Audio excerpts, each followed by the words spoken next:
Alright, so in this box I have a brand new pair of Nike VaporMax sneakers that just recently released. This is actually called the VaporMax Evo or Evo, and it is a pretty cool looking box, first of all. Like, I love the concept of the tears of a bunch of different boxes that Nike's produced through the years, and I've seen quite a few of these, having been like pretty much a long time collector of Nike Air sneakers in the past. So in this video we're going to go ahead and show you guys the Nike VaporMax Evo, and let's go ahead and jump into the video.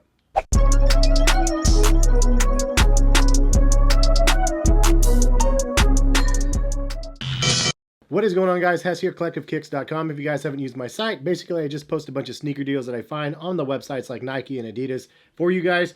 And if you guys are new to my channel, go ahead and hit that subscribe button. If you guys are interested in buying these, I will link them in the description also, so go down there and check it out if you guys like what you see. So this is a crazy looking pair of Nike VaporMax sneakers. It has a lot of heritage elements to the shoe, which I can really dig, and I like the overall concept of what this shoe is delivering. I have to say the overall design, at least in this colorway, falls short just because it's such a hodgepodge of different panels. It's almost like too many panels, and I'm somebody that likes lots of different layers for the most part, but this is just one of those shoes I'm like, ah, man, conceptually it really is like a cool idea of the meshing like together of a bunch of different evolutions of Nike Air. But man, the execution of it just to me looks a little bit sloppy, or just a little bit too, not sloppy, but just too much of like a big mix of craziness that doesn't make any sense together. There's no unity feel to it, if you will. But maybe it's just this colorway. I actually like the box, probably the best, my most favorite part of the thing, because you have some of the orange box down over here, and some Air Maxes like the 93s, and then the red box, and then the VaporMax box, as you can see on this side. It has a VaporMax box rip right here.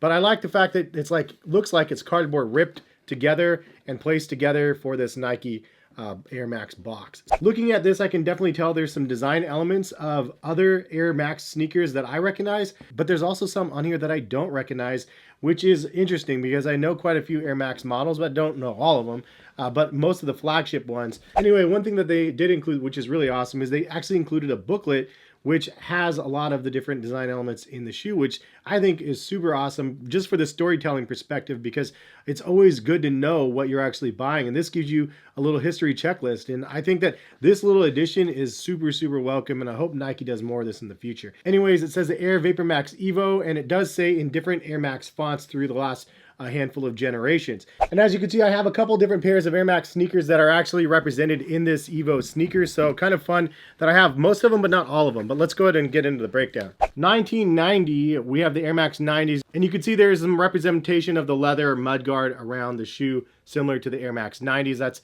in gray, which everything is gray, but right here around the leather, that's the Air Max 90 inspiration. Tongue for the Air Max 93, but also it says inside the book, it says the Air Max 93 on the back of the shoe as well, which that little cut does look similar to the new shoes right here. And obviously it does have that oval Nike Air logo on the back also. Inspirations for the Air Max 96, these two little V's on the sides of the shoe. I don't have the Air Max 96, but it's a nice call out and a nice nod to that. A really interesting call out is the Air Max Plus shank plate. It's not actually part of the shank plate though. It's actually just like an extra TPU for support back in the back section of the shoe, which is very bizarre. Like that's an element to me that doesn't make any sense. Like, they should have just used that for the support part instead.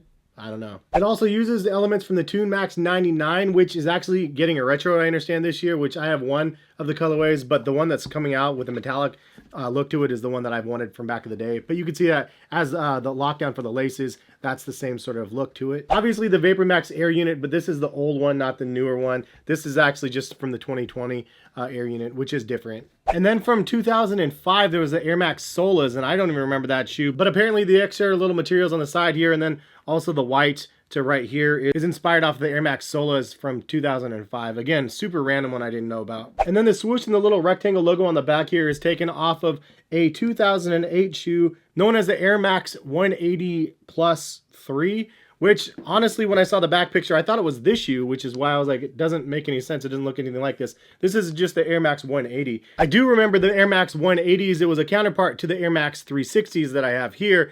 And it was just obviously the air units in the back part of the shoe instead of the front. But I don't remember that specific looking model. So I don't know. They really chose some bizarre ones to make this shoe way it is. And maybe this is going to be as obscure as some of the the sneakers that they used to design the shoe. But I don't want to take too many digs at this shoe. What do you guys think about this Nike VaporMax? It is a very interesting looking one. Again, I think that other colorways could make it look better, but some of the design elements just don't really flow for me. It's a pretty bulk looking upper as well. It's obviously more of a retro-ish sort of upper, paired on top of like this fancy new VaporMax outsole. It kind of looks a little bit top heavy in a sense because of it, and they definitely are kind of heavy on feet. As soon as I got these, I threw them right on feet and went outside and played with my kids a little bit out front, and it was pretty normal for the normal VaporMax feel. You'd think because it has this flex support on the sides that they'd be more supportive than maybe the regular VaporMax. To be honest, for me, it's just like a regular VaporMax. The support really isn't there. I definitely stumbled on them and felt a little bit uneven and kind of wobbly side to side. So in my opinion, is this a shoe that I think is dope? No, I don't. I don't like it. I want to like it. Don't get me wrong. I love the concept of it. As you can see, I'm definitely a Nike Air fanatic. I have a whole row at the very top that you can't see up here, full of Nike Air from different generations that I just absolutely love. Combined, it just together, it just doesn't work for me the way that I was hoping it would. I think it's a cool concept, but if I was able to morph something into one sneaker, I would definitely want to do different models than they chose. However, I respect the fact that they actually came out with a book that shows what they actually drew the inspiration from. So I love the way that they actually played out everything with this shoe except for the execution. Man, it pains me to say that. Drop a comment if you guys agree or not, but it's just one of those ones you guys could probably pass on. For that $200 price point, definitely returning my pair. Just when I got them in hand, sometimes you get them and you're like, dude, there's no way I would give these up. And then you get ones like this for me and I'm like, no, can't do it. Like, I'd rather put the 200 towards something else that I could see myself wearing more often. It was a good experience to be able to get them in hand, to look at them and see the book and the overall execution again on the box. But if you guys like what you see and you guys want to buy a pair, check the link in the description. Go over to Nike's site. And that's what we have for the VaporMax Evo. It's not something I'm super feeling, but great effort. A for effort, Nike. Anyways, thank you guys for stopping by. Hopefully you guys have a good rest of the day. Maybe we'll see you guys back here for some more videos. All right, peace, guys.